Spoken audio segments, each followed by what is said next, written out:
महाराष्ट्र प्रदूषण मंडळाचे सदस्य सचिव अविनाश ढाकणे सर हे देखील आपल्याकडे उपस्थित आहेत। सिडको आणि त्याचबरोबर महाराष्ट्र प्रदूषण मंडळाचे सदस्य सचिव अविनाश ढाकणे सर आपल्याला या सगळ्या संकल्पासंदर्भामध्ये आणखी विस्तृतपणे माहिती सांगणार आहेत। मी आमचे TV9 मराठीचे मार्केटिंग प्रमुख भूषण खोत सर यांना विनंती करते की दोन्ही गेस्टना त्यांनी व्यासपीठावर घेऊन यावं।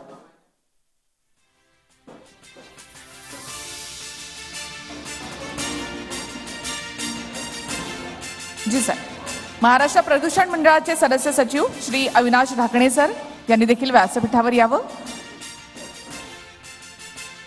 भूषण खोत सर त्यांचं स्वागत करतील।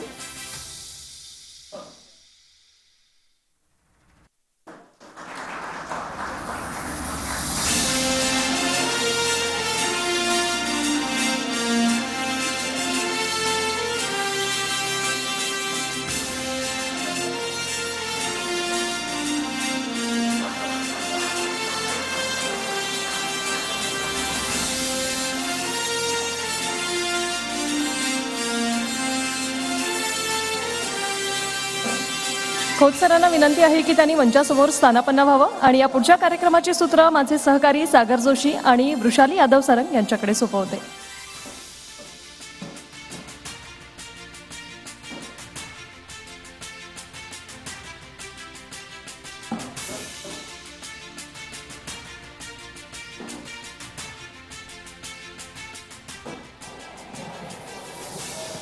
महाराष्ट्राचा महासंकल्प या कार्यक्रमात आपल्या दोघांचं सुद्धा मनापासून स्वागत। धन्यवाद। सिंगल सर, पहिला प्रश्न तुमच्यासाठी।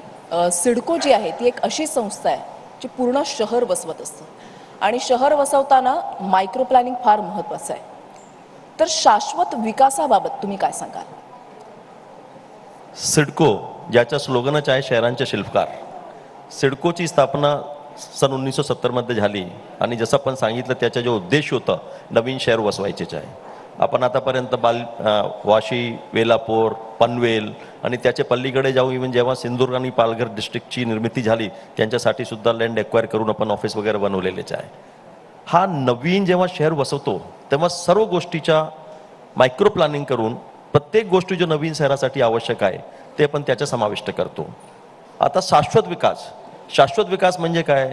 त्या ठिकाणी चांगलं इन्फ्रास्ट्रक्चर व्हायचं, त्या ठिकाणी कनेक्टिव्हिटी चांगली होणार, कनेक्टिव्हिटी चांगली व्हायची आहे, ओपन स्पेस लोकांसाठीच असावेच, त्यासाठी लोकांसाठी दळणवळणाची सुविधा चांगली असायचीच आहे, चांगला गार्डन व्हावा और मुलांसाठी एक चांगले एज्युकेशनल इन्स्टिट्यूशन आणि कॉलेज व्हायचे, इव्हन मेडिकल फॅसिलिटीज सुद्धा व्हायची। ह्या सर्व दृष्टिकोन करून आपण हे सर्व बसवलेलेच आहे। त्या निमित्ताने सिडकोनी अतिशय चांगल्या पद्धतीने मोठे रोड, चांगले ओपन स्पेस, अम्युजमेंटची सुविधा, एंटरटेनमेंटची सुविधा, बाकीच्या कनेक्टिव्हिटी आहे त्याप्रमाणे आतापर्यंतचा विकास या सिडकोनी केलेला आहे।